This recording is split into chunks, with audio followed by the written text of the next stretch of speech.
Representative Lee moves the minutes for March 3rd. Any discussion? Seeing none, all those in favor say aye. Aye. All those opposed say no.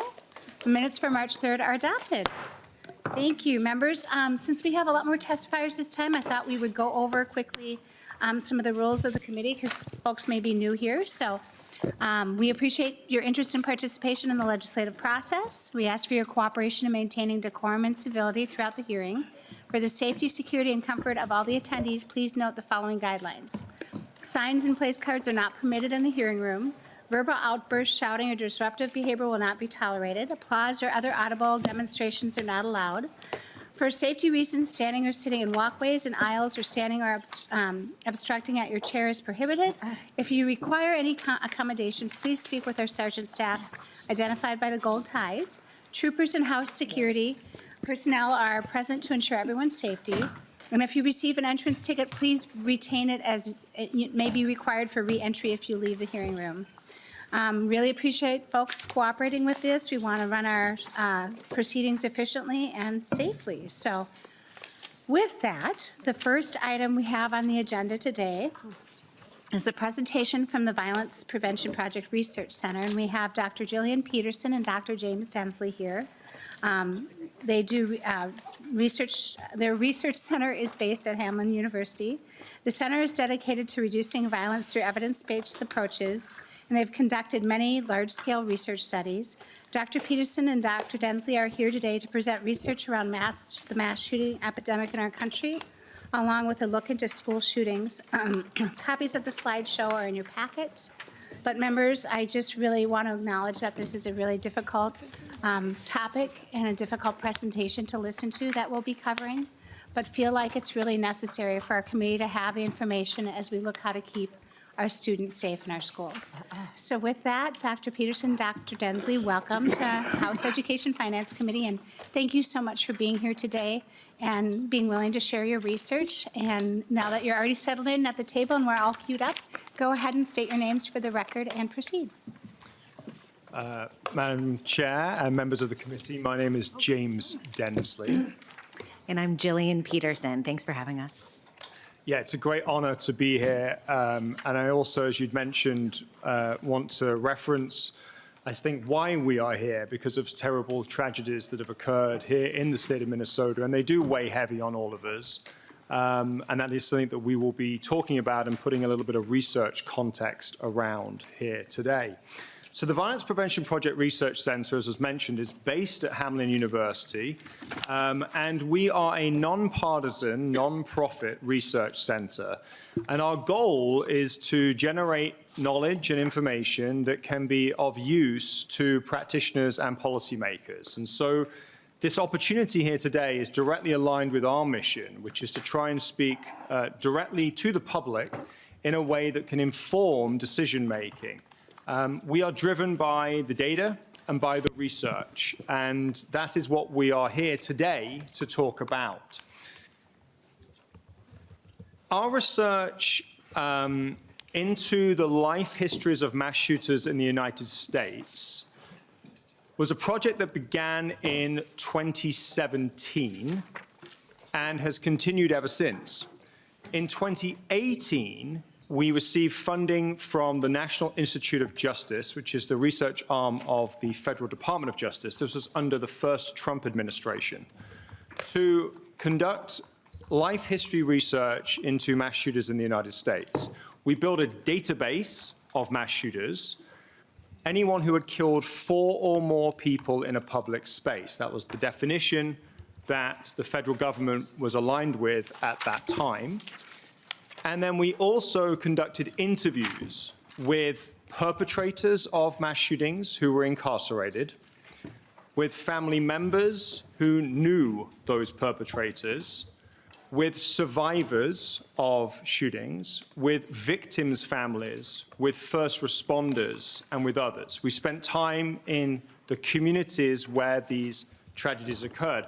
That research is all documented in a book. It's called The Violence Project: How to Stop a Mass Shooting Epidemic. But since then, our work has expanded.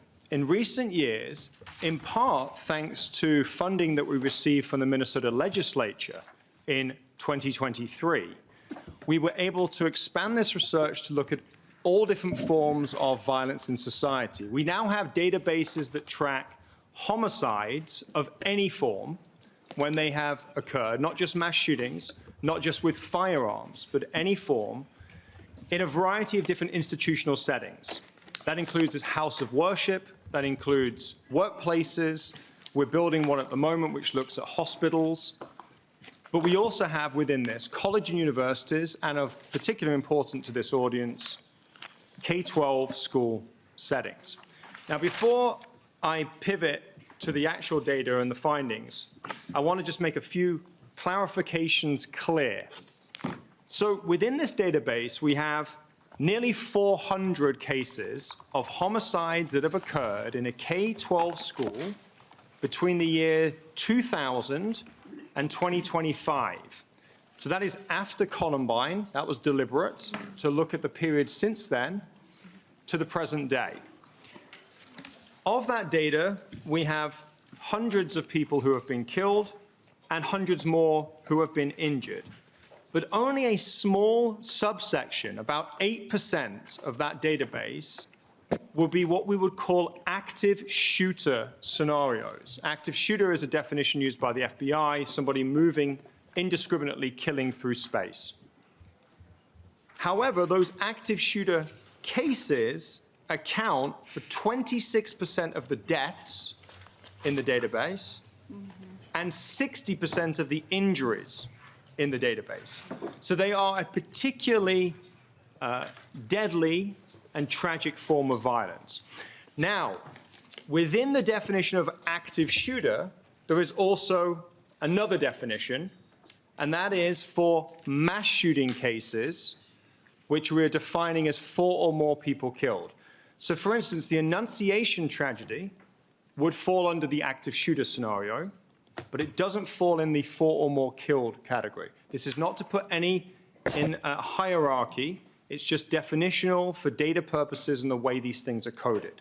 Now, with that being said, 4 or more people killed in a K-12 school, if you go all the way back to the 1980s, there are 15 cases for which that is true, perpetrated by 17 individuals. You'll recall, like Columbine, there were 2 perpetrators. So that's the difference in the math. These are the cases. They're on the screen in front of you. They're high-profile cases. Many of them are very familiar to you. Parkland, Sandy Hook, Uvalde, and so on. Of these cases, they constitute about 3% of all of the K-12 homicides in our database, but again, 26% of the deaths. And it's for that reason that now we're going to dive a little bit deeper into the dynamics of those particular cases, those 15 cases with 17 perpetrators. And for that, I'm going to pass over to Jillian. Hi, everyone. So as was mentioned, I'm a professor at Hamline University in the criminology department, but I'm actually a psychologist by training and executive director of the Violence Prevention Project Research Center there. I'm going to talk briefly about some of the trends that we identified when we did a deep dive into these K-12 school mass shootings. So the first one that jumps out is that shooters are insiders. The vast majority of perpetrators of school shootings are current students or former students. The vast majority are current students, right? And then there's another 25% or so who are former students. That matters a lot when we think about things like school security, when we think about things like hardening, when we think about things like drilling, right? The perpetrators are running through the drills. The perpetrators move in and out of the security every single day. They know where the armed officers are. They know the procedures. They know how schools respond when a shooting happens because they've been drilling for it since they were 5 years old, right? And so I think a lot of the things that we design, sort of the underlying assumption is that we're trying to keep outsiders out, these bad guys out, when the reality is the most likely perpetrator is an insider in the building. They tend to be young male students of the school. So of those 15 cases, there's one transgender, or 17 cases, I'm sorry if you count everyone, one transgender individual, 16 males, and they tend to be young because they're current students. So the average kind of falls in that 15 to 17-year-old male range. We've done a lot of work in this space, sort of thinking about how do you approach this problem when you know the perpetrator is an insider, right? It makes it harder from a security perspective because you can't lock them out because there's students there.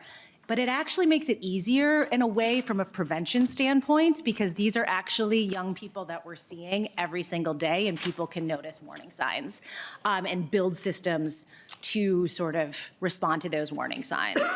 So some of the work that we've done around drills has found that drills tend to, there's more and more research saying for certain students they can be quite traumatic, for students who have experienced violence in their home or in their neighborhood, for students who have certain disabilities or anxiety, they can really increase fear.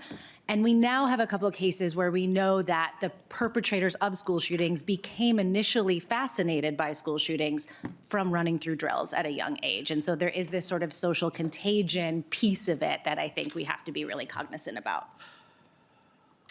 The second finding is that shooters are in a noticeable state of crisis. So we define crisis as a marked change in behavior from baseline. So they are acting differently than they normally do in the days and weeks leading up to the shooting, and people around them are noticing. They are not thinking that this person is planning a mass shooting necessarily, but they are noticing that something's different, right? That they're paranoid, that they're agitated, that they're aggressive, that their behavior is different. The most likely people to be noticing this is family, is peers, is teachers, people who see these students on a regular basis. The third common finding is that mass shootings, they are a final act. The perpetrator wants to be known for this. That is the goal, right? So you go in knowing you're either going to kill yourself, be killed by the police, or spend the rest of your life in prison. Your goal is to make the history books, to make the headlines, to make your grievances with the world go viral, to force us all to read your manifestos and watch your YouTube videos, to be a part of the people who have done this before. So because of that, perpetrators go in knowing they're not coming out. That can be tricky in terms of, I think that's different than other forms of violence, right? Where we think if we put some armed person on the scene, they're not going to do it. Well, if you plan to die, that's not necessarily a deterrent. But it has a lot of implications if we think about suicide prevention. If you want to be alive, you are not going to do this. And so if we can use what we know about suicide prevention in terms of homicide and prevention in this space, that can be really powerful.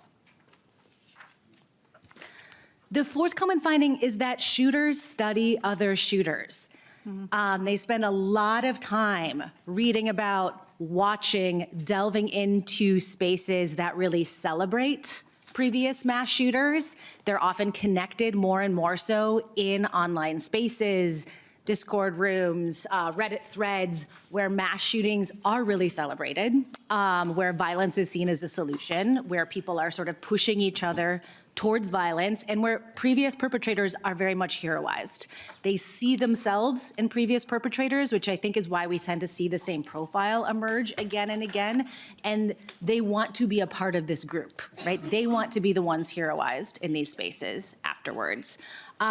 So thinking about how we stop young people from getting on that pathway to violence, oftentimes the entrance point is kind of edgy or gore violent content.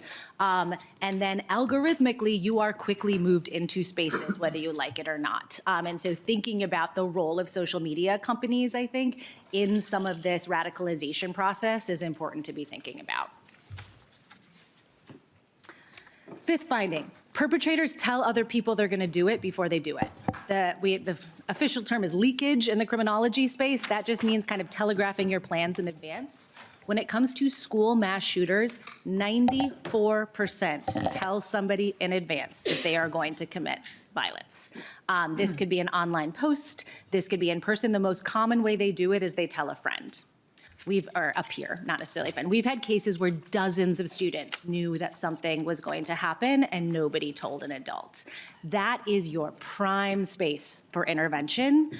The problem is, I think a lot of times when we intervene, we tend to criminalize or expel, and that can be appropriate in some cases, but in many cases that can actually intensify the grievance. So there's been a lot of expelled students that have come back and committed a school shooting, right? It's not a problem we can necessarily expel our way out. Because the anger is directed at the school, that actually intensifies the crisis. So thinking about how we actually bring the crisis down, right, and kind of pull that student in, that's something important to be thinking about, which I'll touch on. So there's different strategies for what we do in this space. Minnesota now has a targeted prevention, what's the word I'm looking for? A tip line where you can report tips that they will respond, right? A behavioral threat assessment and management program. That can be useful at the state level if people are actually reporting tips and they are being responded to sort of quickly and immediately. What we see sometimes in these spaces is that law enforcement might look into a tip, determine that it was a joke or it was a hoax or the person doesn't actually have access to weapons, and then their job really is done because there is no immediate threat. But there's another layer too, which maybe if you're just joking, or maybe if it's just a hoax this time, that doesn't mean that it's not gonna be real the next time, right? And so thinking about how do we really dive in with these students and figure out what they need. We've spent the last 3 years building a model in the St. Paul Public Schools called a CARE team. This was another federally funded 3-year project.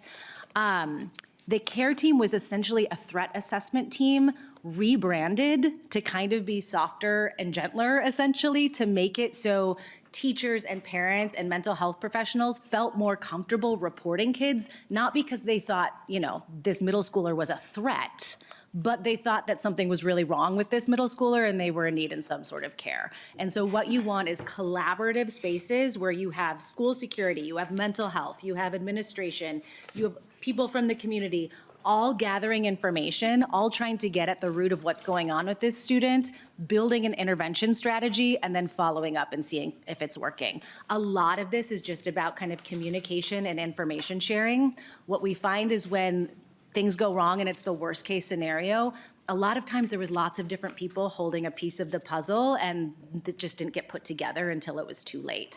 And so creating systems that bring those pieces together, not so we can necessarily identify and criminalize school shooters, but so we can say, hey, it seems like you're in a crisis and we're noticing that and we need to intervene and get you some help. We also, through that CARE process, came up with a lot of different intervention strategies, right? It could be counseling, sometimes it could be basic needs, it could be mentoring programs, it could be community partnerships, it could be a check-in with your favorite teacher on a Friday afternoon. When we interview perpetrators of school shootings and mass shootings, we would always ask the question, is there anything or anyone that could have stopped you?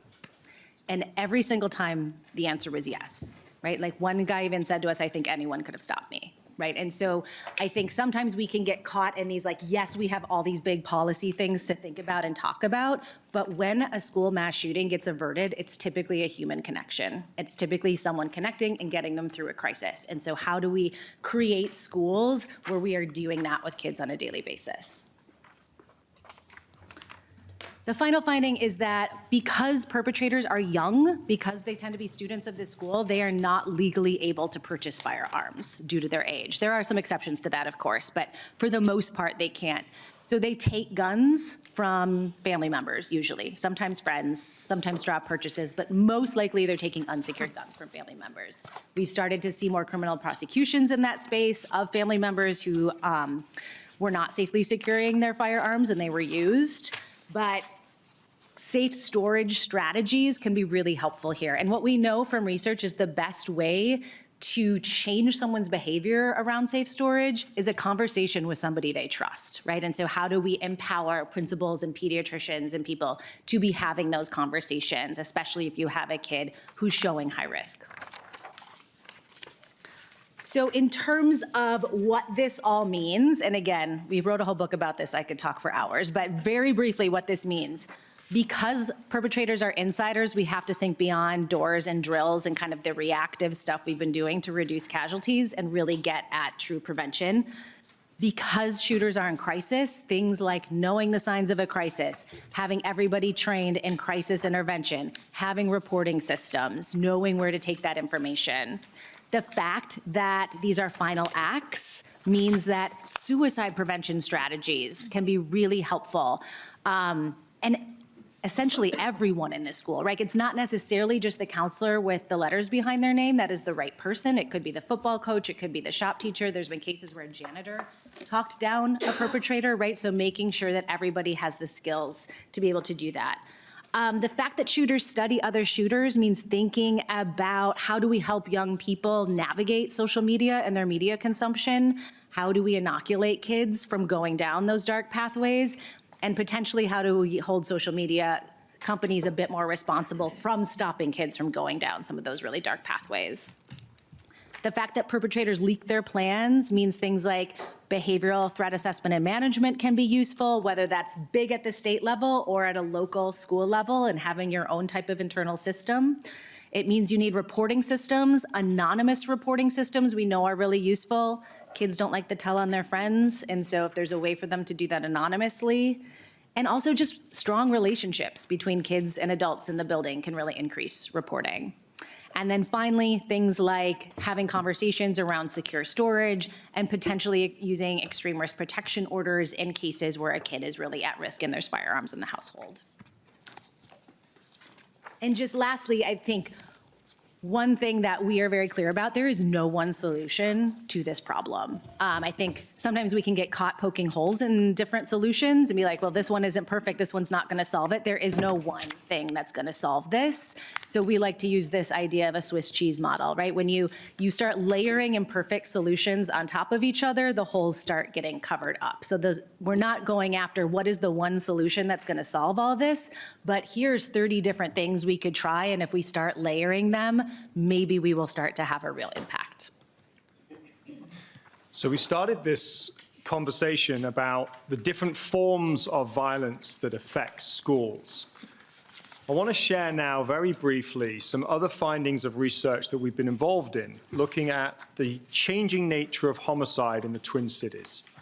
There's a series of papers that support this. We're happy to share the full papers with the committee. In the interest of time, I'll share the top-line findings because they are important.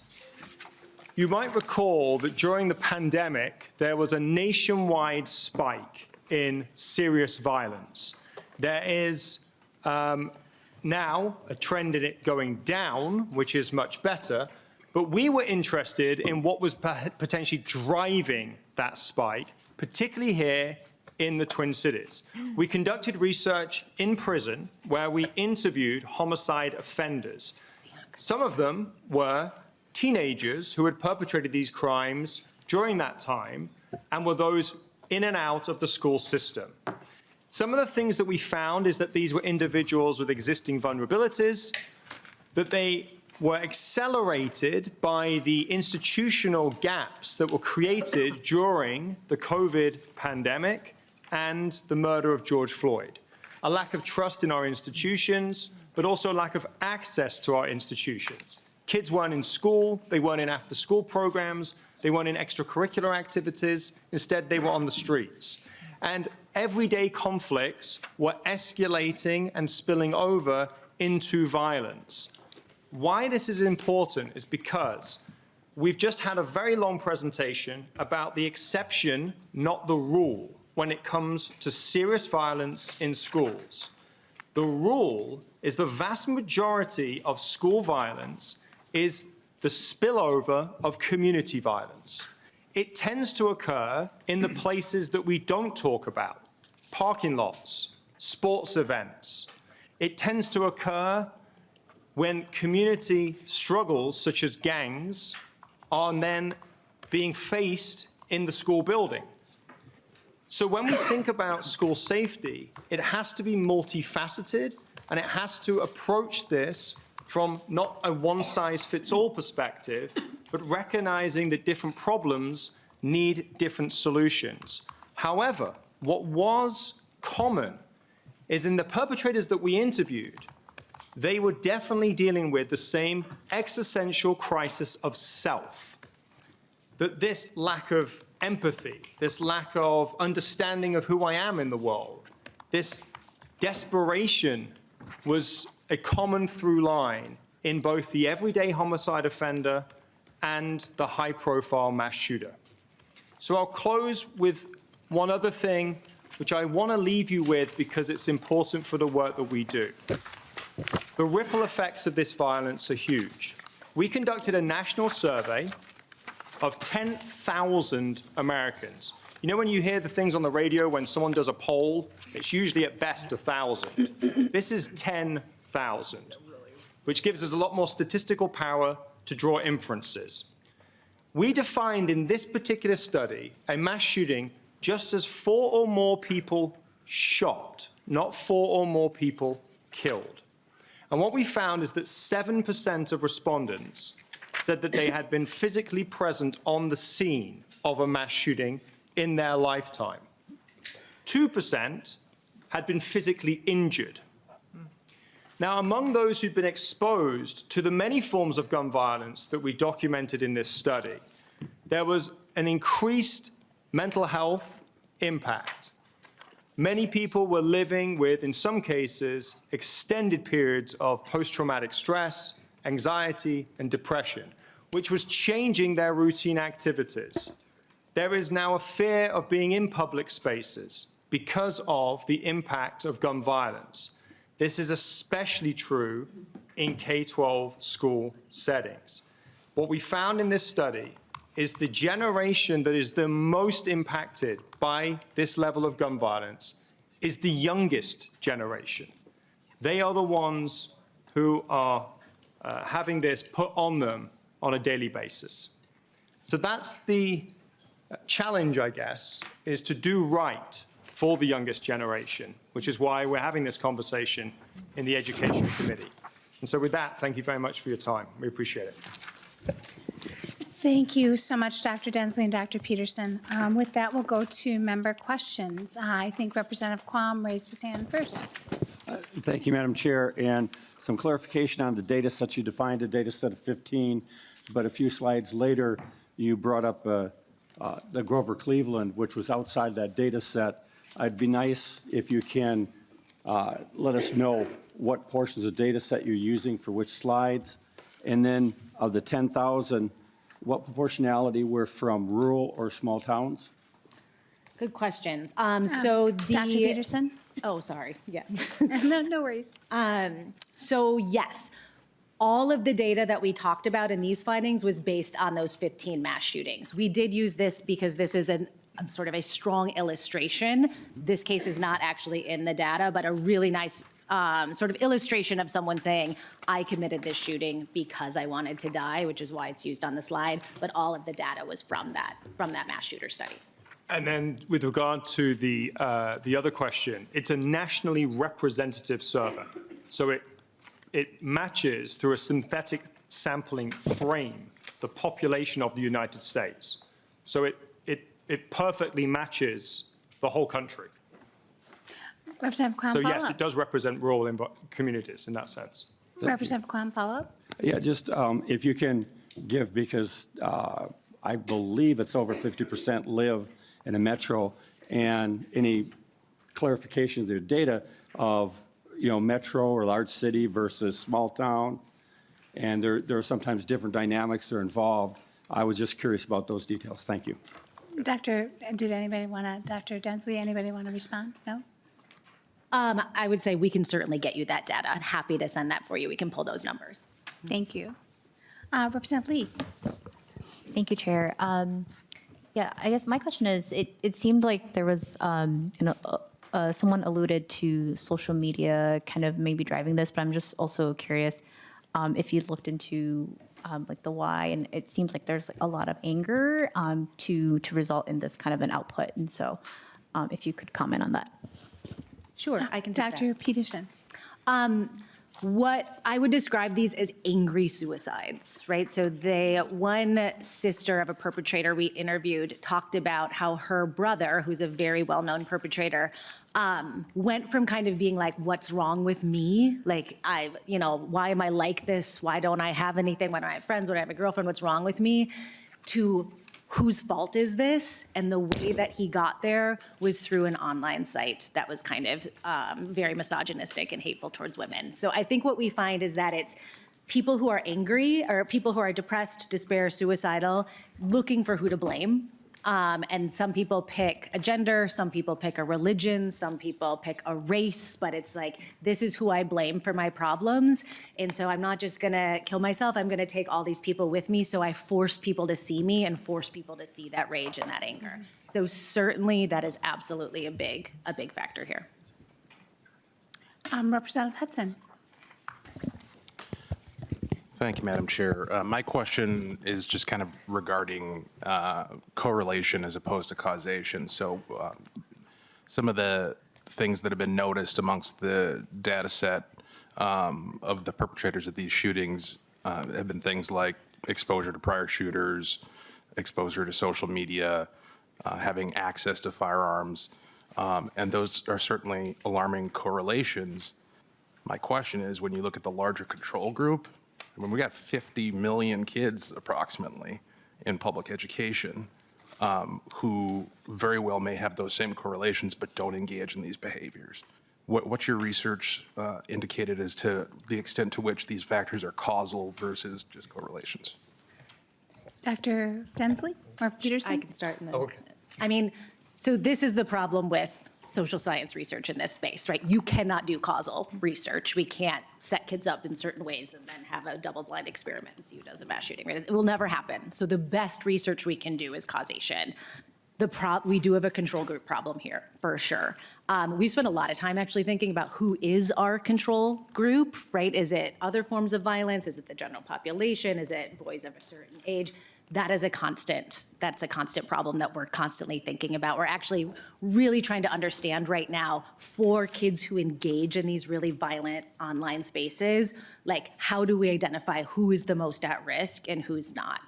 I think one thing we advocate for is as long as you are building a system where you are approaching this with care and concern, and you are intervening with care and concern, worst case scenario, you cared about somebody who wasn't in need of as much care as you thought they were, right? Like, so as long as we're not having this really punitive attitude and it's sort of like, you seem like you're really fascinated by this, how do I dig in? How do I get to know you? How do I figure out what's going on? Those type of systems, I think they can't necessarily hurt. Dr. Densley, did you have anything to add? Sure, yeah, it's a fantastic question. Yeah. A really good point. And I would just add, one of the other things we've talked about with this is an analogy really with like susceptibility. So if you think about when we had these conversations around the COVID-19 pandemic, for instance, there was a lot of talk about that, you know, if you were in a care home, you were more susceptible to COVID. If you had pre-existing conditions, you were more susceptible to COVID. We had these conversations as a public health approach. I think there's a similar analogy that's drawn with some of this, which is to say there are some people who are more susceptible to the influence of what is on social media, for instance, because of the existential crisis that they're in. And the way in which that is manifesting itself, which gets them into that pathway. But I think you're absolutely right with this idea that because we don't have that control group, you're trying to do the best interventions to have the maximum amount of impact without doing any harm, which I think is the key. Representative Hudson, follow up? Representative Altendorf.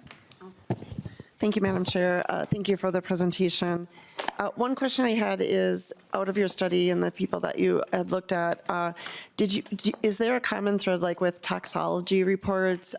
You know, is it something, I just haven't heard us really, and maybe you know more, but like really break down, is there any kind of common thread of like antidepressants, ADHD? You know, I'm very concerned about the over-medicating of our children and what consequences those are having on our children. Dr. Peterson. Sure. So, and I will note, all of our full data set is publicly available for free. Anyone can download it and interact with it. So each perpetrator, there is 201 perpetrators in the database, the mass shooter one. They are coded on about 200 pieces of life history information, including current and history of substance use, all the mental health variables you can think of, if they're taking medication, what type of medication they're taking, when it was prescribed, right? Like all of that is coded and in there. What we find is that SSRI usage, it's about 25% of cases, which is fairly similar to the general population. So we don't see a real elevated rate, but that's all in there and can be explored. Okay, thank you. Representative Altendorf, Representative Engen. Thank you, Madam Chair. A question for you guys. We've seen a rise in AI chatbots that are being, they're encouraging self-harm, suicide. Have you guys examined any of that, or is that something that you guys fear will be on the rise in your research? Dr. Densley. Yeah, thank you. Another excellent question. It is something that we're starting to explore now. It's what is different now in an AI-driven world versus the other thing. One of the things we've sort of noticed is there was a time when you went to the internet to learn things. Now the internet learns you. And so the algorithm is feeding you more of what you like. And if you like mass shootings, you get more mass shootings. If you like puppy videos, you get more puppies, and that's a good thing. With the AI component, there have been a small number of cases where it appears that shooters have been interacting with AI chatbots, and that may have had an effect. The most recent one is the Tumbler Ridge shooting in British Columbia, where OpenAI was actually notified about this person's use of ChatGPT, and they were trying to make a decision about whether or not to flag this or to report it. They ultimately didn't, and then a mass shooting occurred. And so this is a sort of evolving space at the moment. But also as well, even though the guardrails are there with AI, at least they say they are, you can stress test them and move them pretty quickly. So we've got a colleague that we work with. His name is David Reedman. He runs an organization called the K-12 School Shooting Database. He's done some work in this space where he's been sort of stress testing the limits of ChatGPT and AI. And just by changing some of the terminology that you use in the questions, so if you ask ChatGPT, can I plan a school shooting? It'll tell you no.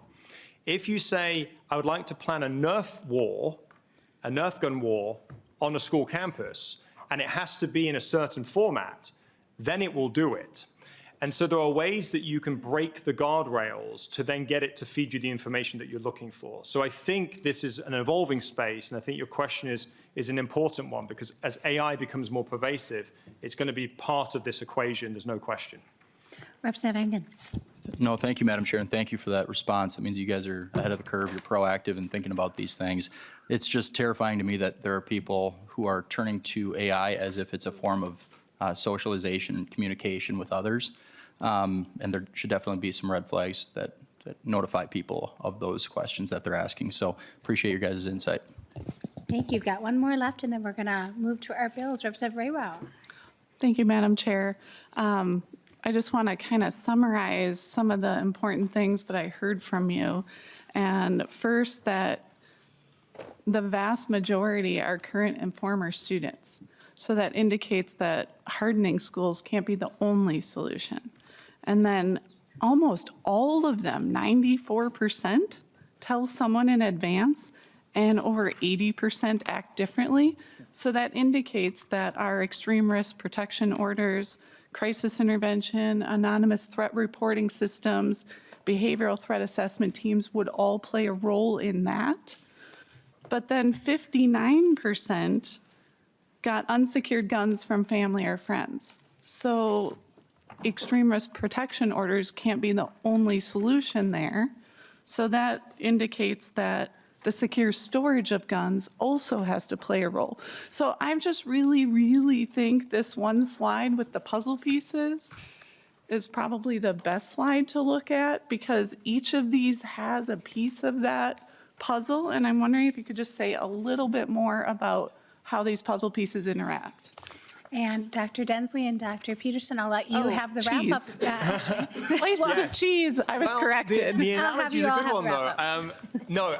Yes. So this was often actually a public health framework that was used again during the COVID-19 pandemic, which was to say that at that time there was no one solution that was going to fit everything. So what it was asking people to do is socially distance, mask, vaccinate, and so on. And you layer these things on top of each other, and you get a net gain where you get a public health approach to this.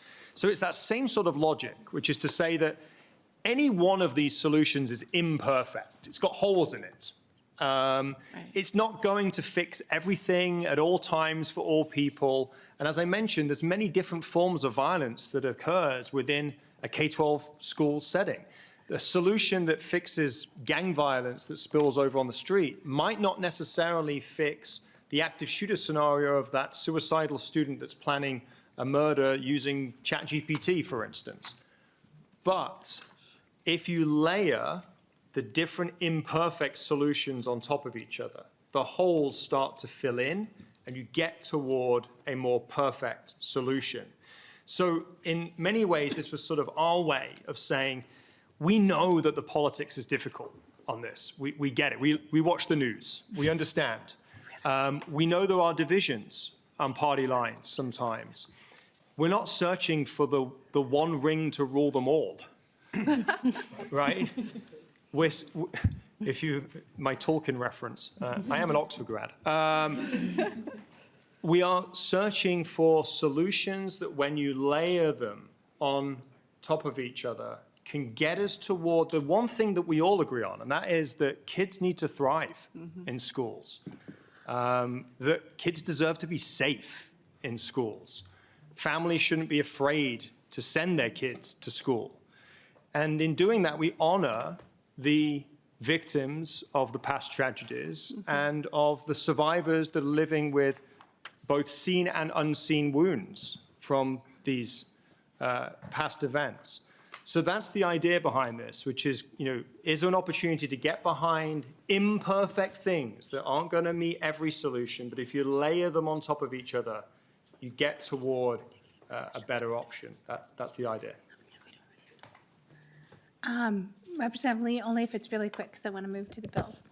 Yes, thanks, Chair. Very quickly, I just wanted to thank our presenters and also make sure that we don't lose the point that the presentation before us, make sure we don't take for granted that this is a public health approach, and it's really important to approach this problem of gun violence in our schools from a public health perspective rather than like a criminal or a punitive perspective. I think that's important because our students are not criminals.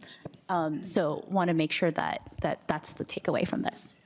Thank you, Representative Lee, and thank you again, Dr. Peterson and Dr. Densley, for being here.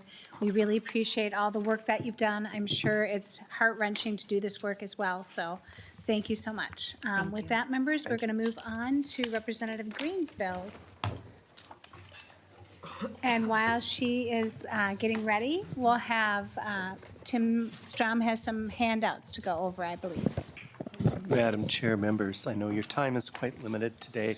There are two documents in the folder regarding school safety and the Safe Schools revenue.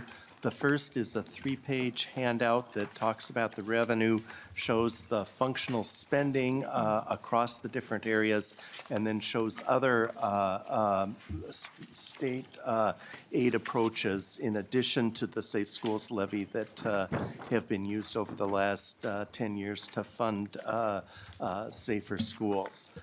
The second document's a district-by-district printout on Safe Schools that matches House File 2717, but for work with House File 3653, where the increase is $1 per pupil. One can just multiply the pupil counts by the additional dollars to arrive at the rough cost of each of those parts of the proposal. And then third, when you get to the student and support personnel part of the discussion, there's also a printout there showing the by category, the amounts in that category as well. Thank you, Mr. Strom. And with that, members, Representative Greene, would you like to move? What we're going to do is we're going to move House File 3635, but we're going to have a discussion and your testifiers go towards both bills, House File 2717, and then we'll do the amendment on, should we do the amendment first? Yeah. We'll do the amendment first on 3635 after you describe your bill. And then after that is all settled and we lay it over, well, at the end, we'll bring up House File 2717 to then also lay over. So first, why don't you move House File 3635 before the committee for possible inclusion? Thank you so much, Chair. I move House File 3653 for possible inclusion. Would you like to briefly well, actually, let's get the bill in the shape you'd like it in. So would you like to move A1 before us? Yes, please move the A1 amendment. And do you want to explain the changes the A1 makes? Yes, thank you, Chair. The A1 amendment just clarifies that funding that would go to co-ops that provide direct services for students. Thank you, members. Any questions on the A1 amendment? Seeing none, all those in favor say aye. Aye. All those opposed say no. The A1 amendment's adopted. With that, Representative Greene, go ahead with your presentation. Thank you so much, Chair. I just want to take a moment. I mean, that was a lot that we just heard, and so I just want to settle us in and ground us in so we can have a really good conversation. You know, when I was on the school board, we talk a lot about students, and then all of a sudden they turn into data points, and it always kind of pings my heart just a little bit. And so I just want to make sure that we're always remembering these are all humans. So. Even though the information is excellent to have. So, that said, you know, House File 3653 and House File 2717 is really about making sure our schools have the resources they need to keep students safe. We've heard this morning, but even, you know, we've talked a lot about this, that there's not one single solution to doing this. It requires a really comprehensive approach. It's got to be shaped in collaboration, and it's got to be grounded in the voices of the people that are closest to the schools. Our students, teachers, principals, education leaders across Minnesota. And we heard again this morning the important role that prevention has. Safe school funding gives districts flexibility to determine what their schools and what their students need. And what safety looks like in one district may look different than what it looks like in another district. But these dollars allow local leaders to plan accordingly. And most importantly, the students themselves are always telling us what they need. Across the board, every survey I have seen, the number one issue that comes up is mental health. I talk with a lot of kids a lot of times, and whenever I ask, they always say mental health, mental health. I'm actually really proud of this generation, because when I grew up in the 80s, nobody talked about it. So kudos to this next crew coming along. One of the things I want to mention, though, is the allowable uses of Safe School levy funds have really expanded over the last couple years before my time here being a legislator. It includes cybersecurity. It includes mental and chemical health supports, suicide prevention. We just talked about the importance of that a few moments ago. Student supports. And then, of course, facilities and infrastructure improvements as well. Yet districts are still expected to do the same, even though all of those categories have been added in, and that simply isn't sustainable. The last time the Minnesota legislature increased safe school funding was in 2013, when the per pupil amount was raised from $30 to $36. In the years since, expectations and needs around school safety, as I said, have grown significantly. So the one bill that I have, House File 2717, simply updates that authority for school districts to levy for $44 per pupil. And then I want to talk about House File 3653, which takes a different approach. I really wanted to take a moment to really assess what do our kids actually need. Not looking at the budget, and that's not to be irresponsible, but it's really to look like what are districts telling us that they need. And when you pull all of Minnesota's public school systems under one umbrella, our charter public schools, our co-ops, our intermediates, our public schools, districts, we really have a lot of robust and services and opportunities for students all across the state. And so we need to make sure that we're meeting the needs of all of those students. And so this bill does direct aid for those public school entities, providing $100 in direct aid to all those different places per student. And that's what the schools are asking. And so that's why I brought that bill forward. We know this isn't sustainable, and so I'm going to bring up some testifiers. And I know there's a big list on here, and I'm excited to hear what people have to say. So I think we're ready to move on to testifiers. Chair. Thank you, Representative Greene. And as we said, we have 3635 before us, but we'll also be discussing with the testifiers House File 2717. And with that, the first testifier we have here is Marcy Dowd, Superintendent of Intermediate School District. And since we have another chair, why don't you, Dennis Lamar, Superintendent of Benson, come up. Thought I saw you in the crowd. With that, we have, I think all the testifiers have been told to keep it under 2 minutes, please, because we have a lot of views. So Superintendent Dowd, go ahead. Please state your name for the record and proceed. Yes, my name is Marcy Dowd. Thank you, Chair Joachim and members of the committee. I'm the superintendent of Intermediate District 287. For those unfamiliar, intermediates are cooperative agencies that support member districts. We provide primarily special education services in federal setting 4, which is the most restrictive educational environment. Students are referred to us when their special education needs, often involving aggressive behavior, mental health needs, or physical and medical needs cannot be met in a traditional district. I am here today to advocate for an increase in Safe Schools revenue, both on behalf of intermediate school districts and a member of AMSD's executive committee. AMSD's legislative platform calls for an increase in Safe Schools revenue by 100 per pupil unit for school districts and 35 per pupil unit for intermediates and cooperatives, which is outlined in House File 3653. Having spent most of my career in traditional districts and now leading an intermediate, I recognize that school safety more than ever. It's what keeps us up at night. It's the top priority that we think about every single day.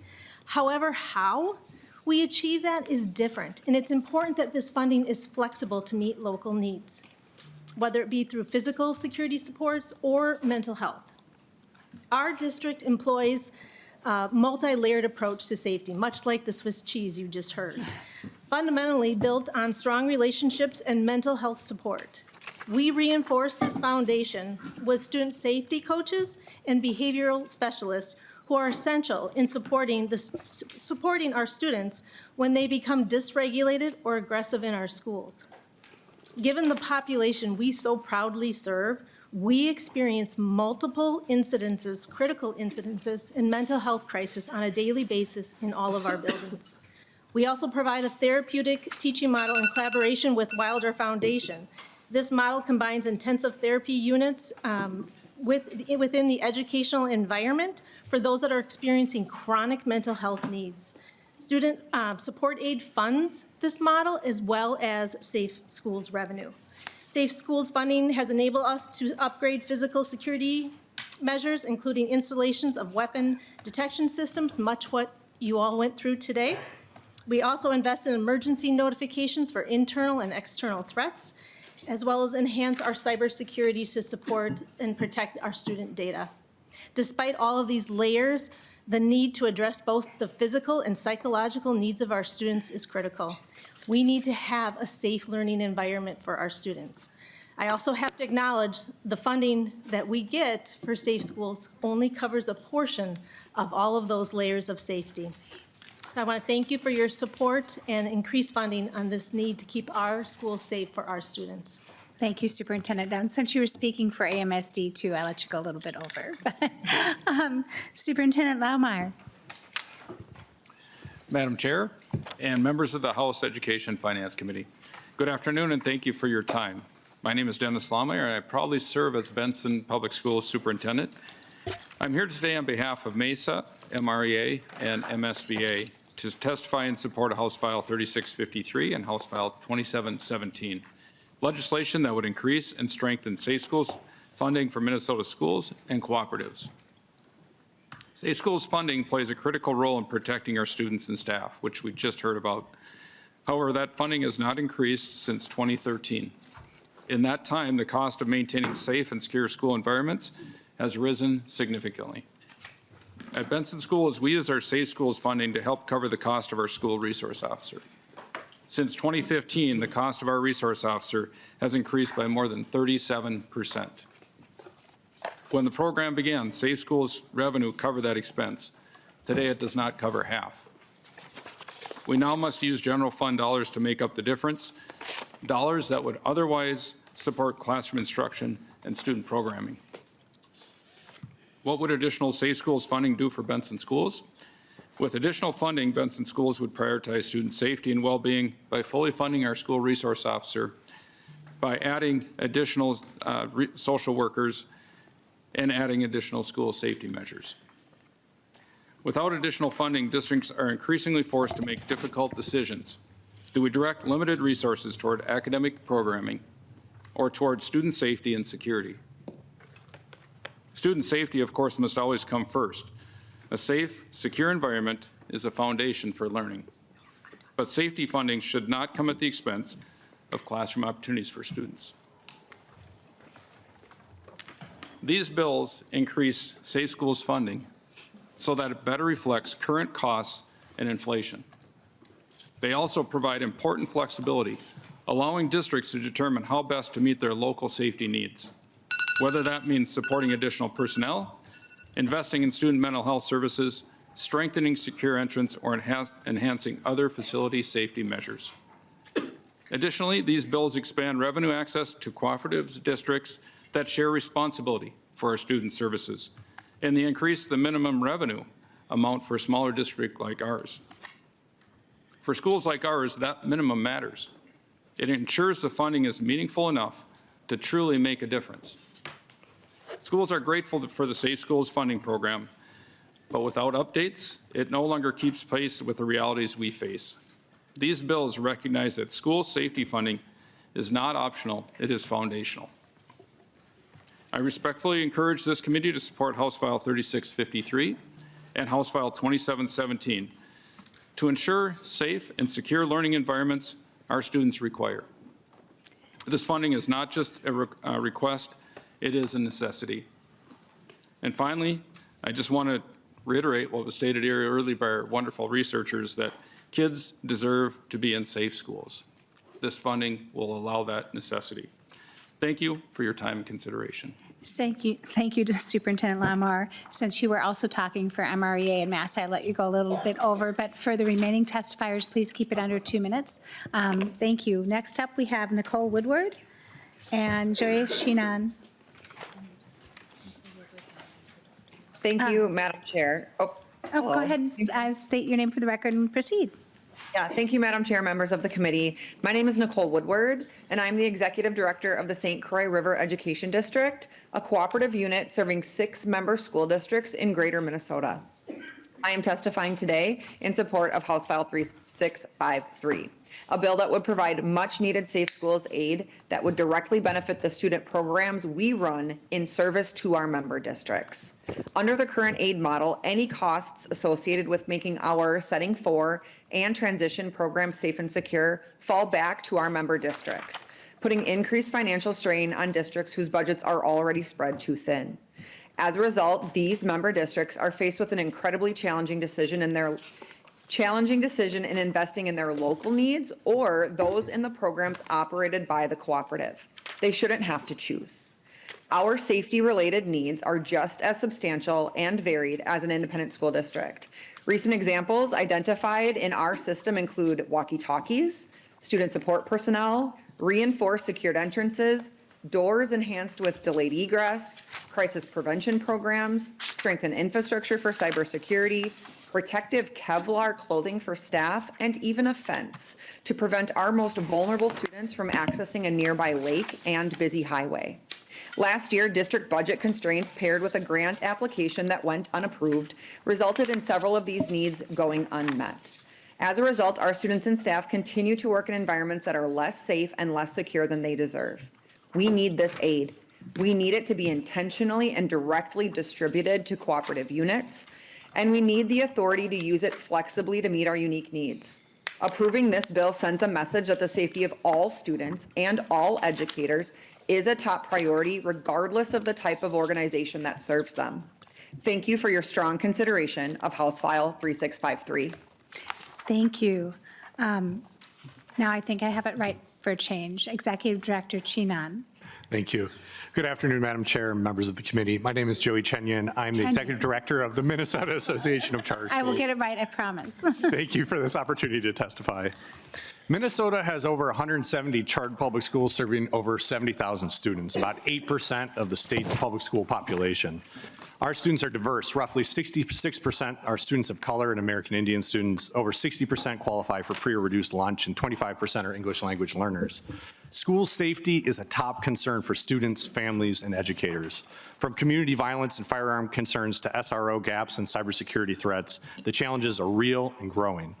Chartered public schools are doing everything they can to create safe, secure environments, but they are excluded currently from safe schools revenue.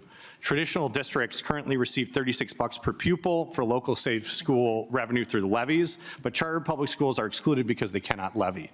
As a result, charter schools must pull safety costs directly from classroom budgets, shortchanging instructional resources in order to pay for things that would be covered by this funding stream: security upgrades, suicide prevention efforts, violence prevention tools, to name a few.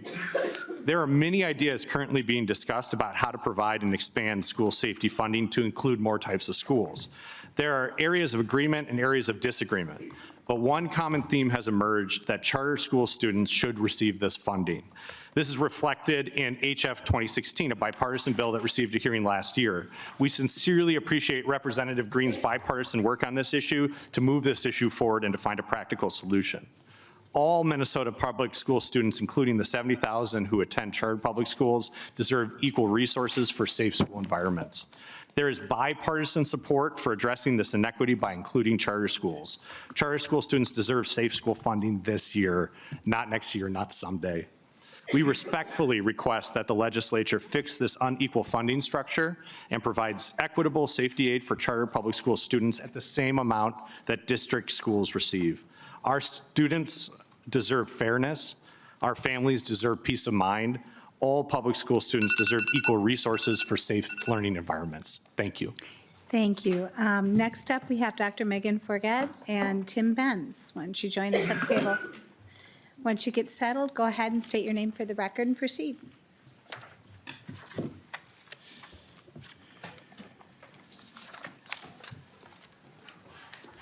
Madam Chair, Megan Forget. My name is Megan Forget, and I am the Associate Director of Quality and Excellence in the Office for the Mission of Catholic Education at the Archdiocese of St. Paul in Minneapolis. I'm not here today to speak against these proposals. Each increases funding or expands eligibility for safe schools revenue, and that is a good thing. Rather, I'm here to express the hope of the broader non-public school community that all students, as a matter of public safety, are included in Safe Schools funding. On August 27th, my office and I were forced into a crisis response and still ongoing recovery as we work to support Annunciation in Minneapolis. Having to see and watch so many families and community members suffer horrific terror and loss at this non-public school just 6 months ago, I can tell you that school violence hits students in both public and non-public schools. Since the Annunciation shooting, many of our Catholic schools have tried to add in further security measures, such as hiring security officers or monitors at doors, better securing their front entrances, and increasing mental health support. Despite what some may think, many non-public schools in Minnesota run on bare-bones budgets while working to serve vulnerable, low-income, or unique populations of students. Our Drexel Mission Schools serve over 1,700 students, primarily minority students and their families who routinely qualify for free or reduced meals. These families come to us looking not only for educational quality and excellence, but safety and security that they have not found elsewhere. Why should these families, along with other students and their families who pay the same taxes as their public school neighbors, not be shown their safety and security matter too? This is really a question of public safety and protecting all students in an equitable and inclusive manner. Just as in the gun debate, where we should not let politics drive policy, we should not deny this protection to some of our students merely because they do not use public schools. Thank you for your consideration. Thank you so much. Next up, Tim Benz. Please state your name for the record and proceed. My name is Tim Benz, President of Independent. Chair Youakim and members of the committee, thank you for the opportunity to testify today. I come before you with a network of 188 non-public schools in our organization. Just for context, there are about 72,000 students in all non-public schools across the state.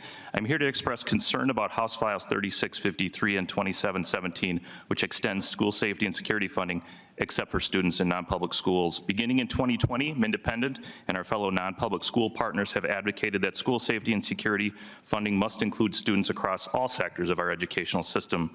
In 2023, following a shooting at a non-public school in Tennessee, we once again reaffirmed our request to ensure equitable treatment for students in all school settings. Unfortunately, final legislation excluded students attending non-public schools. House File 3653 and 2717 excludes students in non-public schools, including students that attend Annunciation. As stated in this committee previously, holistic and comprehensive plans for safe school communities are critical, including physical enhancement, staff training, and mental health resources. Legislation should be viewed as a common good. Numerous states, including New York, New Jersey, and Indiana, include non-public schools in their safe school safety programs. What happened on August 27th at Annunciation must never happen again. This time is now to enact legislation that provides stable, flexible, and equitable resources for all schools, and not the time to segment and exclude students just because of their educational choice.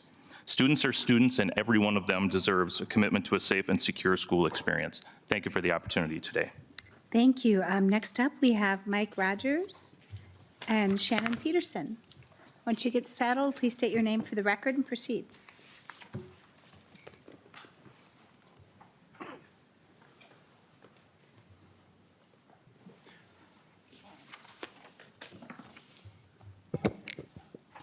Mike Rogers from Risen Christ Catholic School in South Minneapolis. Good afternoon, members of the committee. Thank you for the opportunity to testify and share my concerns about House Files 3653 and 2717. I serve as president of Risen Christ Catholic School in South Minneapolis. We serve 300 students in kindergarten through 8th grade.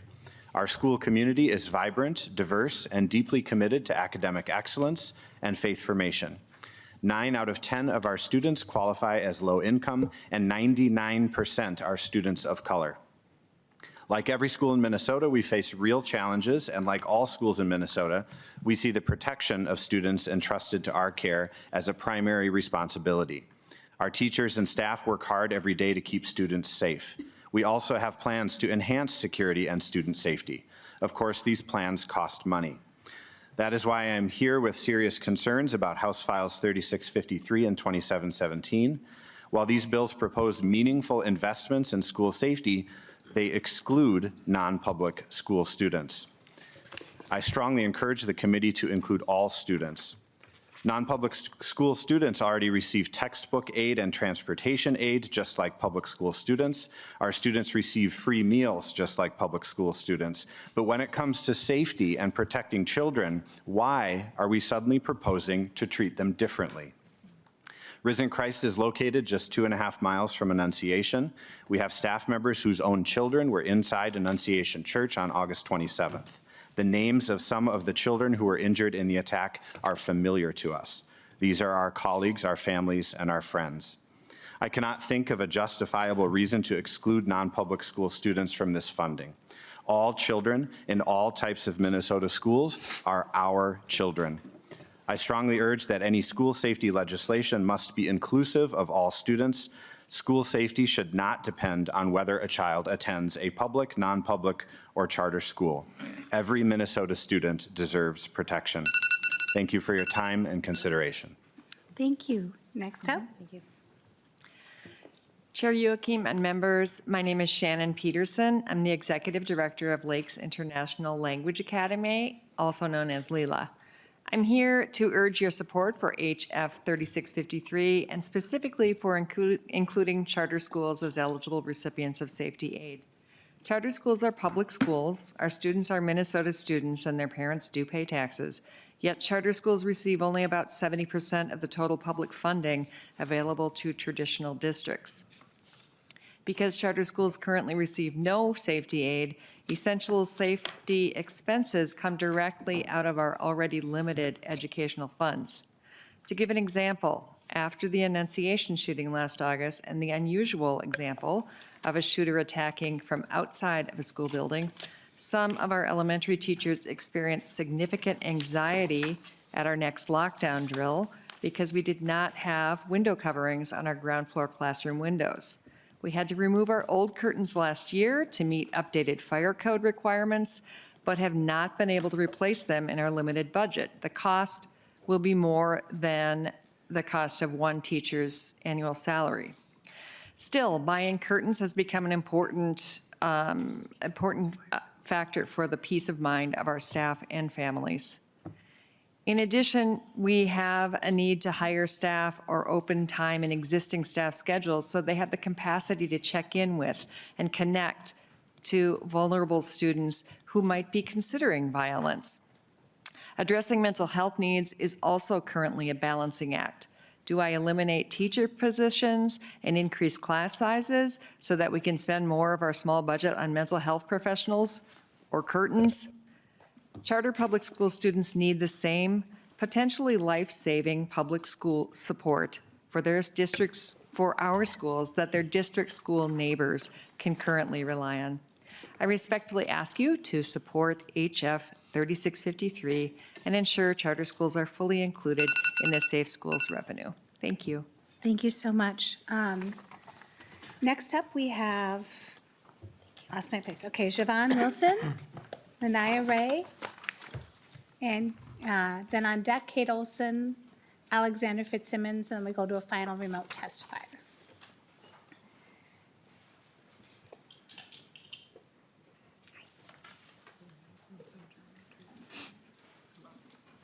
Thank you for being here today, and we'll start with Javon Wilson. Go ahead and state your name for the record and then proceed. Hello, my name is Javon Wilson, and I'm an 8th grade student from Sojourner Truth Academy. Today we'll be talking about school funding for charter schools. I like my school for many reasons. Our great sense of community, the things taught and learned to me, the family and friends who go to my school, not to mention the many things we're taught, from history, math, reading, and even science. We also learn about community building and basic life lessons that prepare us for our futures. However, there's a problem. We are a charter school. Not only that, for many other charter schools, they have the same problem. It's funding. Why is it a problem? Not just because of our school, but many and all other charter schools in Minnesota receive less than unequal funding. If charter schools in Minnesota get the funding they need to help and support themselves and the students and staff in those schools, but what's the difference? First, traditional public schools receive $36 per student to use on safety expenditures and eligibilities, those being school security enhancements, student and staff safety measures, violence, crime prevention tools, costs of licensed counselors, nurses, social workers, sped workers, security psychologists, kin dependency staff, and teachers. These certain things matter to me and my classmates.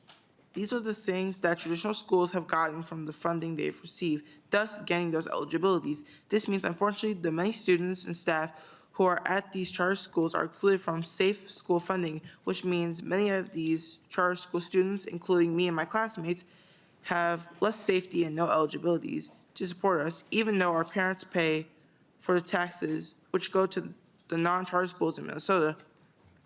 However, there can be a change.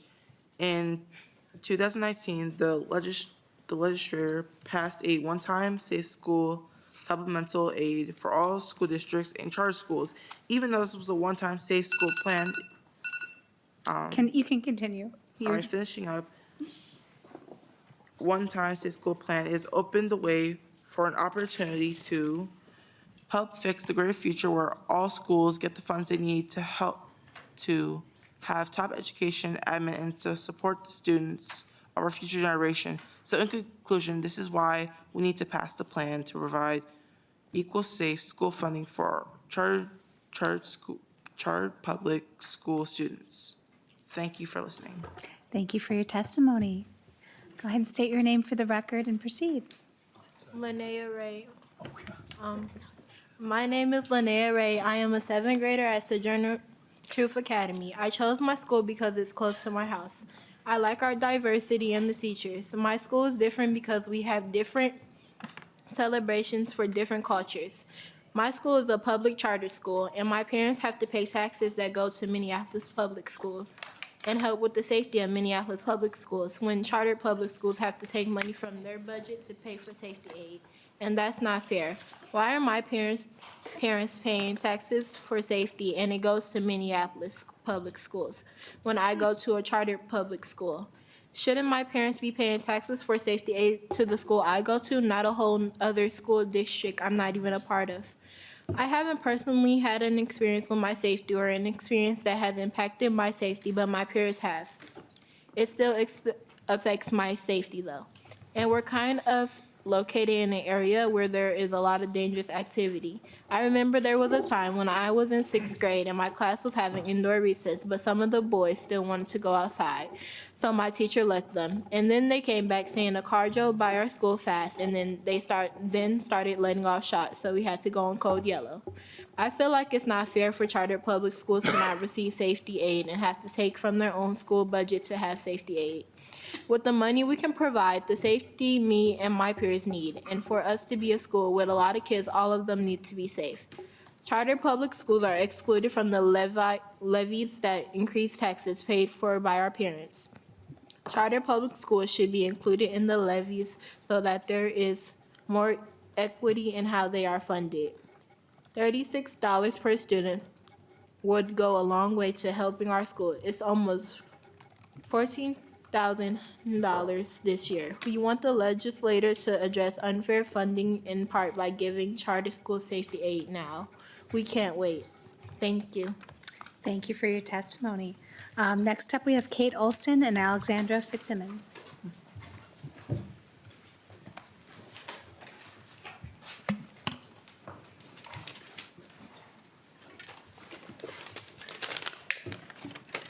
Kate Olson, go ahead and state your name for the record, where you're from, and then proceed. Okay, my name is Kate Olson, and I've been a teacher at Sojourner Truth Academy which is a chartered public school, for 22 years. I'm a special education teacher and one of the debate coaches. We are a public school. We receive money from the federal government, from the state of Minnesota. We comply with all expectations of all public schools that receive this money. We provide special education, multi-language learner services. We comply with required state testing. We follow the same expectations as Minneapolis public schools, yet we are denied equal funding under this current system. We're excluded from receiving funds through levy referendums. Chartered public schools receive less funding. As you've heard, on average, they receive only 70% of what traditional public schools receive. Today, I want to focus on how it keeps showing up, or how it shows up in keeping our schools safe for all students. There is an actionable funding issue I want to raise with you, that safe school funding from which chartered public schools are excluded.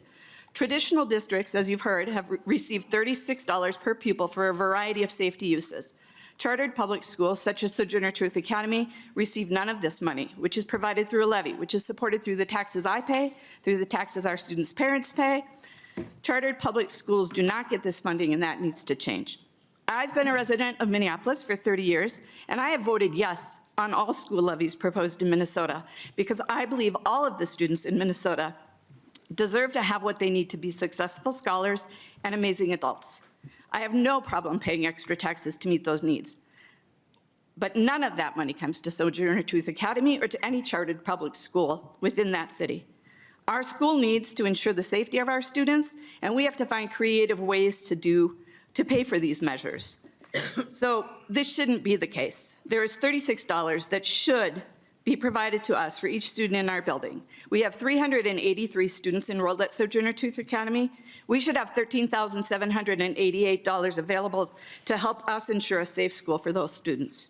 Something needs to be done to start eliminating these inequities in funding for our charter schools. This should never be an us versus them situation.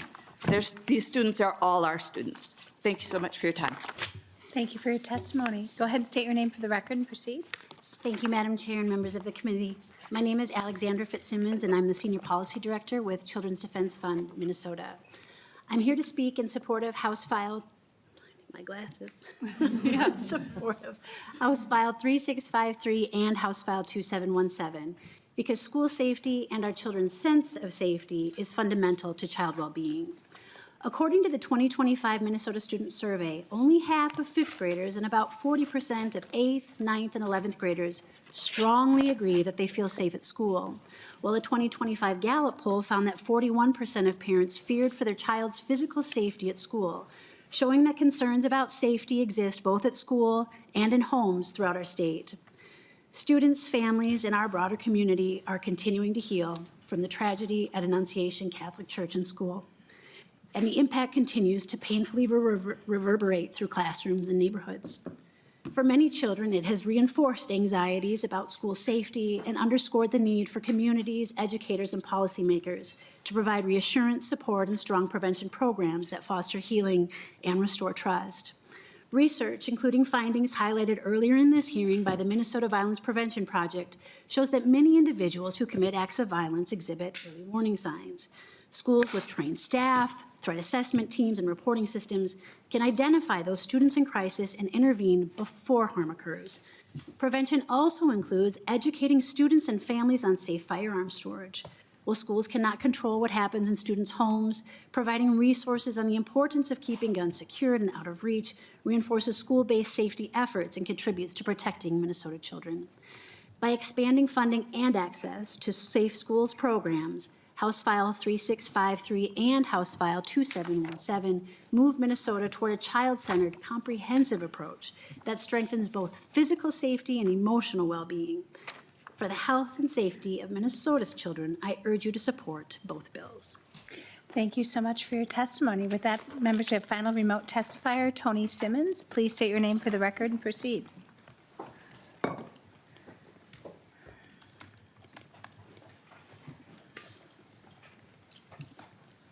Hey, thank you. My name is Tony Simmons, and I am the Executive Director at High School for Recording Arts. I am here to ask for equal school safety funding for all our public schools, traditional and charter. High School for Recording Arts has existed for over 27 years. We are a public charter school founded to meet a critical need within the community, to re-engage young people who have been marginalized, pushed, or kicked out of traditional education settings. Most of our students reside within the St. Paul community and are predominantly of color and live below the poverty line. Our students mainly come to us having been out of school on average for a year and a half. We are re-engaging them in school through their interest in music, recording, and the exploration of various creative endeavors. This passion becomes the driving force behind their learning. When we ask our students why they come to our school, one of the primary reasons they cite is that they feel safe. Unfortunately, many of our students live in communities that experience a higher degree of violence, facing incredibly challenging life circumstances. The simple act of feeling safe anywhere, but especially in school, is paramount to them and us. Despite navigating paths to school that oftentimes don't feel safe, they choose to come to our school. And when they do, they express that our school is a place where they feel safe. We take this responsibility to keep our students and staff safe very seriously. However, as security concerns within our community and our school get more complex and expensive, we strongly believe that our students should receive the same investment in their safety as any other public school student. We do not see any legal or moral reason for this public school funding difference. All of our applicable funding has been directly applied to ensure their safety. I'd like to emphasize that the state of Minnesota is receiving a significant return on this investment in our school. We have been cited for disrupting the school-to-prison pipeline. We implore you to recognize our students as public school students deserving the same degree of safety investment as any traditional public school student. And please recognize how this investment in their safety serves a vital public purpose. These young people deserve to attend a school where they feel safe and know that the state is investing in their safety and education. This is a sound investment by the state of Minnesota in their safety, their future, and ours. Thank you for being with us here today. Members, before us is House File 3857 as amended, but I want the questions to also, you can also address House File 2717. Thank you. I've mixed up my papers here. So with that, members, I have Representative DePel up first. Thank you, Madam Chair. As founding member and board chair of a non-public school, this is kind of an issue that's near and dear to me. And so I have just a couple quick questions for the record that I was hoping you could answer. The first one is, would Annunciation and all other non-public schools be denied funding through this bill or excluded? And with over 100,000 non-public students in schools around Minnesota, why are you excluding over 10%, actually about 12% of students in Minnesota? And is this an intentional exclusion of those students that we just heard we should be protecting all students? Representative Greene. Thank you, Madam Chair. Thank you, Representative DePel, for the question. I appreciate the question. You and I have talked in education policy as well about this. And, I think there is no intention to exclude anybody. This bill is about public school funding. And that's why I brought it forward. It is how it's been done in the past as well, because we haven't provided direct aid to charter schools ever. So this would be an important first step for charter public schools to provide direct aid. And then the increase in the levy is also not direct aid. It is asking taxpayers in those communities to pay for that. So I just wanted to acknowledge that. But I do appreciate the question. And I think if we're going to have a conversation about non-public funding, I think we have to look at the big picture. Every student in the state deserves to be safe in their schools. And I'm not privy to how you run your school or how other non-public schools are run, how they do their budgeting, how they do their emergency response plans. And part of that is because they're not part of the transparency and accountability that comes with public school funding. So I think it's a conversation that we could have and should have, but I think we have to address what our duty is. And our duty is to fund public dollars to public schools, because every kid can come, no matter what kind of funding they have, tuition, endowment. There are no restrictions, and that's part of the beauty of Minnesota's public school system, I think. So, Representative Powell, follow-up.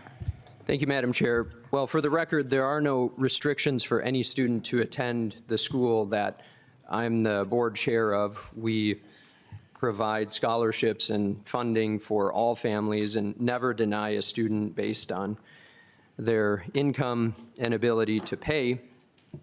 Second to that, I wanted to address the issue of actually protecting the schools, which we talked about in part in a different committee, but we actually have a school safety plan. And I looked up all the numbers. There isn't a single situation where a permit carrying individual ever perpetrated a shooting on a school. And so to take away that ability to protect our own schools would be unfortunate. That was brought up in this hearing and in the testimony as well, nor has there been a gun taken from a permit-carrying individual and perpetrated, and a shooting perpetrated against the school. So that, those are really the only ways that schools, non-public schools, have to defend themselves. Because as we heard, non-public schools are running on tight budgets. We don't have a lot of money, but we also want to protect our students. And so I would encourage this committee to think very long and hard how we can protect all students in the state and not just a select few while intentionally excluding others. Thank you. Thank you, Representative Pell. I have Representative Engen, Representative Quam. I'd asked our members if we could, we won't have time for questions. We'll go to Representative Greene's wrap-up as we move the bill. We have 6 testifiers that have come for Representative Sencer-Mura's bill, and I want to make sure to be respectful of their time. So Representative Engen. Thank you, Madam Chair, and thank you, Representative Greene. I really appreciated getting to know you and you taking the time to sit down, even over the interim, and talk about some solutions for this problem. It's extremely near and dear to my heart. I remember sitting and watching as the TV was on after our teacher flicked it onto the news after Sandy Hook. And we have to do something. I think we all agree on that. I'm definitely disappointed that right now non-public schools aren't included in that, and I think that there are some workarounds to ensure that they are a part of that same transparency and accountability piece that we demand out of public schools, whether that's receipt expenditure tracking or some verification of the expenses as it comes to safe school dollars. But we can talk about that offline. But overall, I'm extremely disappointed in how reactionary we are to this issue. It seems as if the only time that we're talking about it is after another horrific incident occurs. And then in the news cycle for about 3 or 4 days, we talk about guns, use the same talking points back and forth on blame before it then evaporates from the news cycle and we do nothing for kids. We should be done with that model. We as a legislature should say that we're better than that. That while we have those conversations, while we have those disagreements, we're still gonna put something in place to protect kids and students, because right now they're completely vulnerable. Hearing from teachers who say that they only wear tennis shoes to school because they don't know if they need to run. Or they carry a baseball bat as a prop in the back of their classroom, but that's the only thing that they'll be using to protect themselves in an instance of an active threat. That's sad. That's extremely sad. And so we should continue to have these conversations, but know that every single student and their safety matters too. So I just want to say thank you. Thank you. Representative Crom. Thank you, Madam Chair. And, well, having been on a school board of a school that's one of the lowest per pupil funded, and on the governing board of Zed Education District, which were multiple schools cooperating together to help students with special needs, students are individuals. And the options provided by these non-public schools are important. And they find themselves in places they can succeed. And it's not fair to deny these options the safety that we are providing with the funds. All kids deserve the protections that we're trying to pass. And I just wish that we could more fully include the other schools in this funding. Thank you, Representative Quam. Representative Baker, quick follow-up, then we'll leave it to the author.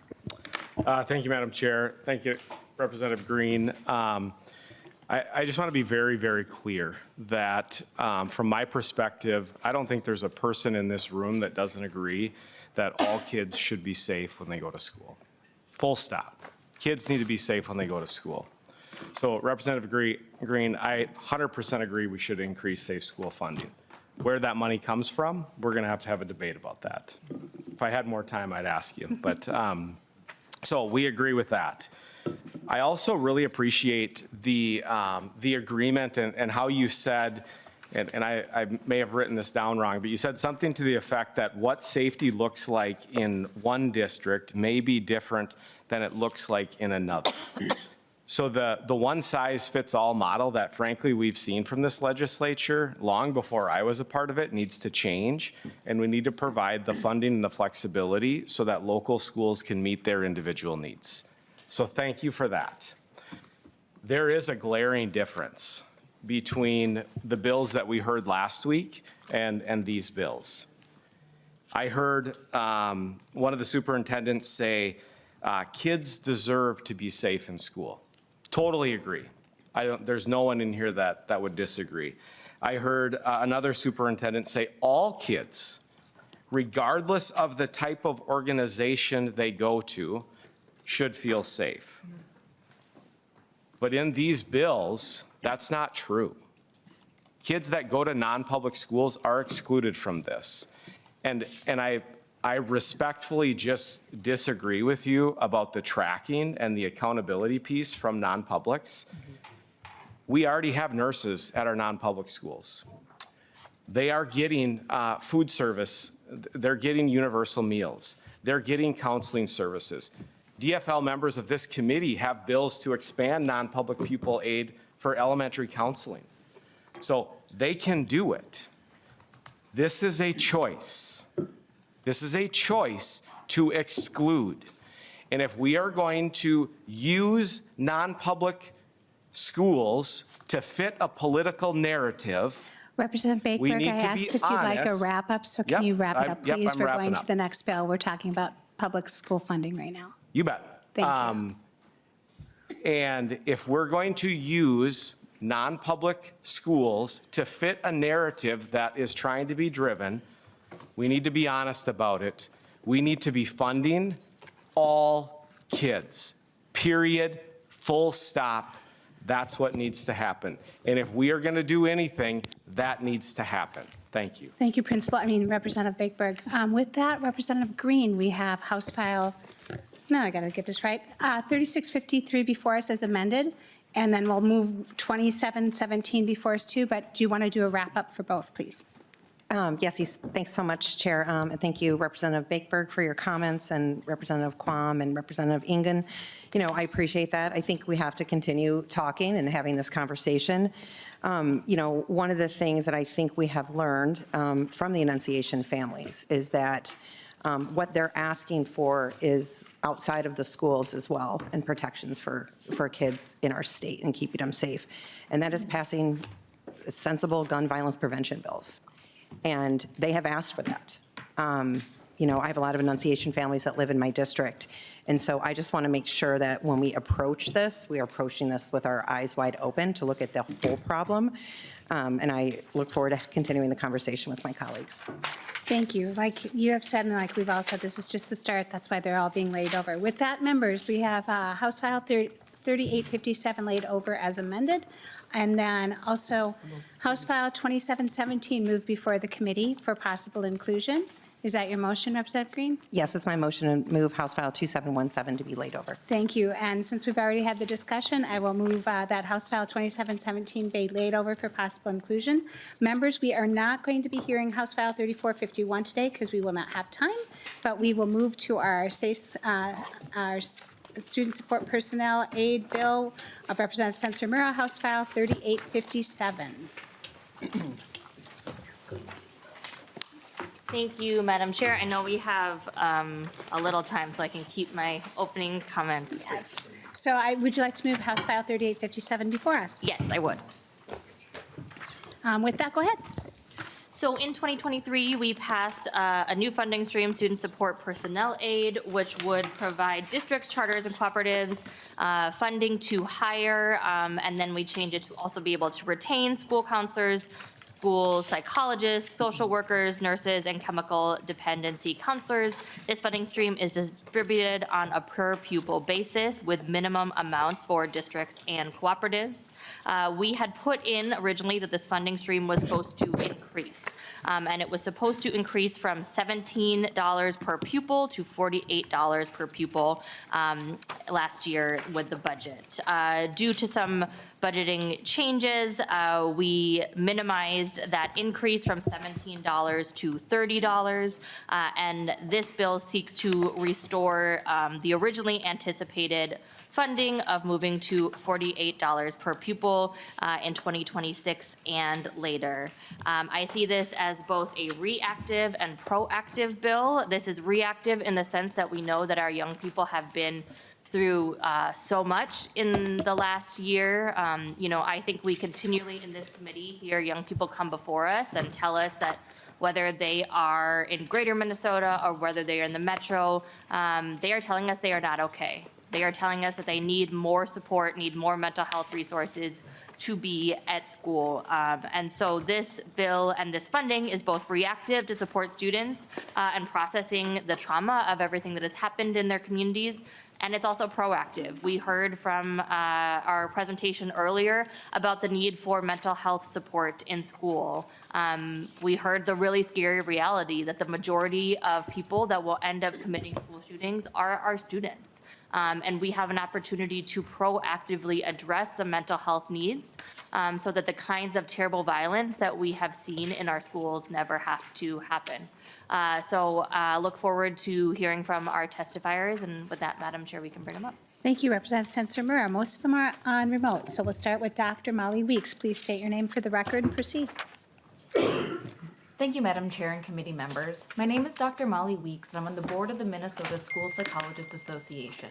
I'm a teaching assistant professor in school psychology at the University of Minnesota, where part of my time is dedicated to school-based practice within the South St. Paul School District. Within the last year, the landscape of education in Minnesota has been fraught with challenges related to school-based gun violence, violence at the hands of federal officials, federal funding cuts, and extended educational disruptions. Mental health needs are at an all-time high, and media depictions of a mental health crisis is not an exaggeration. Students in our schools need the safety and stability that student support personnel are trained to provide. But Minnesota faces unique employment challenges, including a decades-long shortage of school psychologists. We are in desperate need not only of new school psychologists, but methods to sustain and fund our current workforce.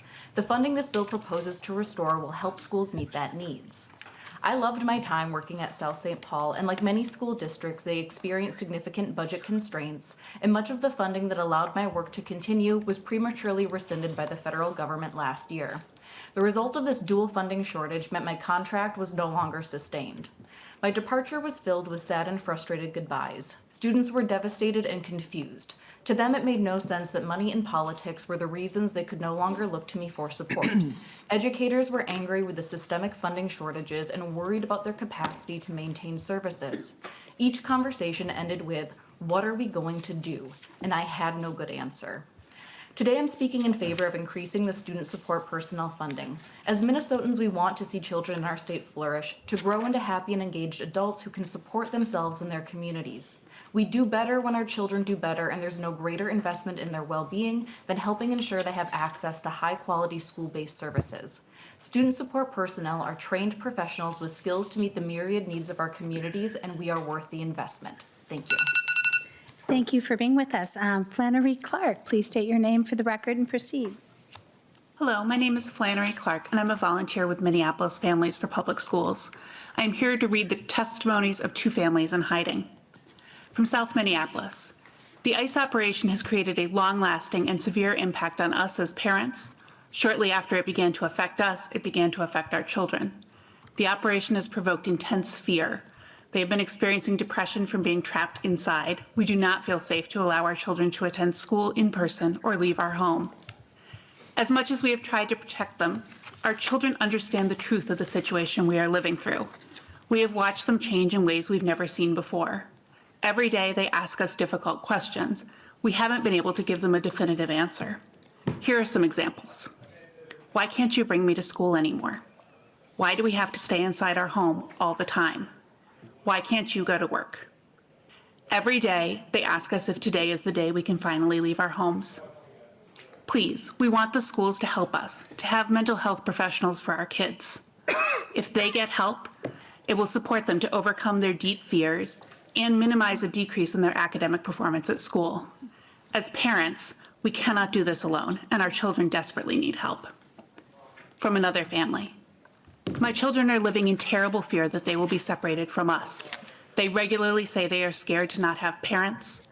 They constantly ask if we will come back. As children, they are unprepared to face the horrible situation. My kids live in constant fear. They go to school, but they have to, when they leave with our neighbors, they tell us they are scared to come home to an empty house. They ask all the time, "Mom, Dad, when will you be able to leave the house? When will you be able to take me to school?" We don't have good answers to most of their questions, and it breaks our heart. We need help. Our children need psychological support because they have been profoundly impacted by this. It has been hard for us as adults, but even harder on our kids. Thank you. Thank you, and thank you for being under 2 minutes. Sarah Bernhardt, please state your name for the record and proceed.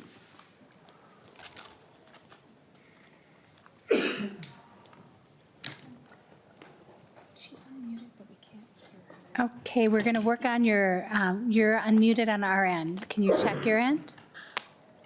Able to hear me now? Yes, we can. Thank you. Very sorry. So, my name is Sarah Bernhardt. I'm a nationally certified school psychologist speaking today on behalf of Minnesota School Psychologists Association in support of the Bill 3857. At the Minnesota School Psychologists Association, we advocate for policies that strengthen student well-being and help schools meet the growing mental health and learning needs of Minnesota's children. Student support personnel aid was created for a clear purpose: to expand access to licensed professionals such as school psychologists, counselors, social workers, nurses, and chemical dependency counselors, so schools can respond effectively when students need help. These professionals do more than respond to crises. They help identify learning disabilities early, provide mental health support, strengthen school safety, and ensure students can access the education they deserve. The need is real and measurable. According to the Minnesota Student Survey, about 29% of Minnesota students report long-term mental health, behavioral, or emotional problems. Even more concerning, suicide is the second leading cause of death for our young people ages 10 to 24 in Minnesota. Research also shows that nearly 70 to 80% of children who receive mental health services access them for the first time in school settings. Schools cannot address challenges of that magnitude without trained professionals. Student support personnel aid helps districts recruit and retain these experts so students receive support earlier, interventions are more effective, and teachers can focus on teaching. And there are signs that it's working. The 2025 Minnesota Student Survey shows the first improvement in youth mental health trends in more than a decade, including a significant decline in persistent depressive symptoms among high school students. That matters. That progress reflects intentional investments in Minnesota's students. These licensed professionals do more than respond, and they need to continue to be funded, and this funding needs to be protected and limited to the licensed student support personnel.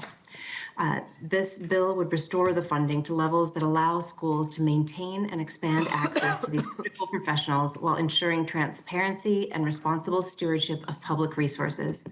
Minnesota's students deserve schools that are safe, supportive, and equipped to help them succeed. Thank you for your time and your commitment to Minnesota's children. Thank you. Dr. Tasha Jess, please state your name for the record and proceed. My name is Tasha Just. Thank you, Chair and members of the committee. I serve as President-elect of the Minnesota School Psychologists Association and have had the honor of working in public schools for over 20 years as a licensed and nationally certified school psychologist. I'm here in strong support of House File 3857. In Minnesota, our current ratio is double the amount that's recommended for school psychologists. If time were evenly divided, a school psychologist would have less than 75 minutes per student for the entire school year. That is about 25 seconds per student per day. There is a correlation in K-12 education that often gets missed. Staff talk about the honeymoon period at the beginning of the year. Part of what makes those first weeks different is that licensed student support personnel are not yet buried in evaluations. We're in the building, supporting students, supporting adults, reading systems in real time, and most importantly, identifying patterns before they become bigger problems. We're trained to see what is not being said before it shows up as a crisis. It is not just systems. We can intervene before behavior patterns are mislabeled as character flaws or intellectual deficits. The Student Support Personnel Aid was created for that prevention, but over time, its purchasing power has eroded. House File 3857 restores funding closer to its original intent and strengthens districts' ability to hire and retain licensed student support personnel. It also supports the districts and schools that don't have strong levy capacity. Access to school-based mental health should not depend on zip code. On behalf of MSPA, I respectfully ask for you to support House File 3857. Thank you. Thank you for being with us today. Next up, Christy McCoy, School Social Workers. Please state your name for the record and proceed. All right. Good afternoon, Madam Chair and committee members. Thank you for the opportunity to testify before you today to speak on behalf of House File 3857.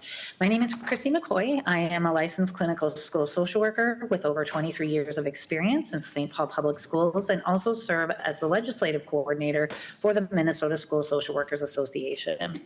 With perpetual youth mental health challenges, proper staffing isn't optional. It's essential for student well-being.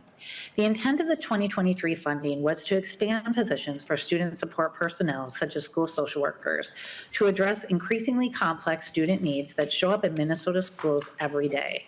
This bill reinstates vital funding for schools to ensure sustainable hiring practices that support the social, emotional, and mental health services students depend on. Research confirms schools with strong school-based mental health support experience better academic outcomes, improved attendance, reduced disciplinary issues, and more. In collaboration with other student support personnel and administrators, school social workers provide mental health expertise in assessment, prevention, and crisis response.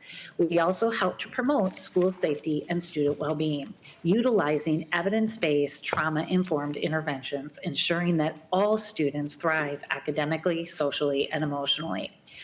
We address the social, emotional, and environmental barriers that impact learning. Utilizing a strengths-based systems perspective, we're able to provide direct services to students facing challenges such as trauma, food insecurity, lack of access to mental health care, disability, discrimination, housing instability, family stress, just to name a few. As youth mental health needs continue to rise, school social workers are not a luxury, we're a lifeline. Schools, as we all know, play a large role and a significant one in promoting resilience, healing, and the journey to well-being for young people, especially young people of color. Statistics show that Black, Indigenous, and students of color are 6 times more likely to receive mental health care and support in their schools compared to other community settings. Group work is one of the culturally responsive interventions I implement, which consistently shows positive academic outcomes and enhanced social emotional well-being. For example, I co-facilitate a group for 12 BIPOC I'm so sorry, we have very little time left. Could you just please do a concluding sentence? Absolutely. I am so sorry. I just wanted to share, on behalf of the Minnesota School Social Workers Association, Minnesota is making progress toward reducing caseloads because of the investments like House File 3857, so we can better immediately meet the mental health needs of our students in real time. So we ask for your support, and we appreciate all that you do on behalf of students all across the state of Minnesota. Thank you for your time today. Thank you, and it's nice to see you. Last up, we have Tara Cliff. Please state your name for the record and proceed. Madam Chair, members of the committee, my name is Tara Cliff. I'm the president of the School Nurse Organization of Minnesota, or SNOM. We represent professional school nurses working in school districts across the state. And SNOM thanks Representative Sencer-Mura for the House File 3857. All students should have access to professional school health services. Less than half of Minnesota school districts employ a licensed school nurse, and nearly 25% of districts do not provide any health services to students. This data represents people and not necessarily equates even to full-time FTE. Data does not differentiate between full and part-time roles.